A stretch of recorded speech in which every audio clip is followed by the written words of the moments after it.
মাজত কেইটামান ঘণ্টা বাকী কাইলৈ মুক্তি পাব ৰৈ ৰৈ বিনালে। ইতিমধ্যে মুক্তিৰ পূৰ্বে কেইবাটাও ৰেকৰ্ড গঢ়িছে ছবিখনে। বিশ্বৰ 10খন দেশত মুক্তি দিয়া হ'ব ৰৈ ৰৈ বিনালে। ইতিহাসৰ পৃষ্ঠাত সোণালী আখৰেৰে লিখা যাব ৰৈ ৰৈ বিনালে ছবিখনৰ নাম। পুৱা 5 বজাৰ পৰা আৰম্ভ হ'ব দৰ্শনী। জনপ্ৰিয় দক্ষিণ ভাৰতৰ ছবি কান্তাৰাকো পিছ পেলালে জুবিনৰ ৰৈ ৰৈ বিনালে।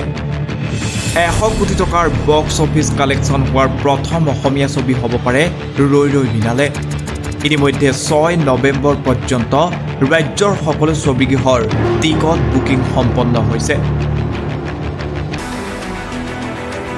অসমবাসীয়ে অপেক্ষাৰে ৰৈ থকা সেই ক্ষণলৈ মাজত মাত্ৰ কেইটামান ঘণ্টা বাকী আছে।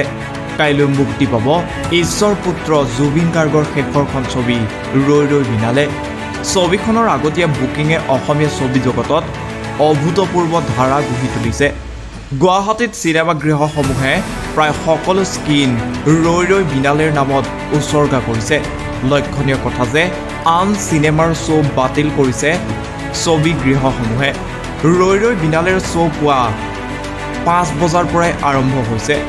যোৰহাটৰ চিনেমা হলত হিন্দী চিনেমাসমূহৰ দৰ্শনী বাতিল কৰি কেৱল চলিব ৰৈ ৰৈ বিনালে। ৰাজ্যৰ প্ৰায়বোৰ চিনেমা হলত টিকটৰ বুকিং আৰম্ভ হোৱাৰ কিছু সময়ৰ ভিতৰতে আটাইকেইটা শ্ব' হাউচফুল হোৱাৰ খবৰ লাভ কৰা হৈছিল। জুবিন গাৰ্গ কায়িকভাৱে অসমবাসীৰ মাজত নাথাকিলেও অসমীয়া চিনেমা জগতলৈ এনে এখন ছবি উপহাৰ দি গৈছে, যিখন ছবি এতিয়া ব্লকবাষ্টাৰ হোৱাৰ দিশে গতি কৰিছে। কেৱল ভাৰততে নহয়, বিশ্বৰ 10খন দেশতে মুক্তি দিয়াৰ পৰিকল্পনা কৰা হৈছে ৰৈ ৰৈ বিনালে ছবিখন।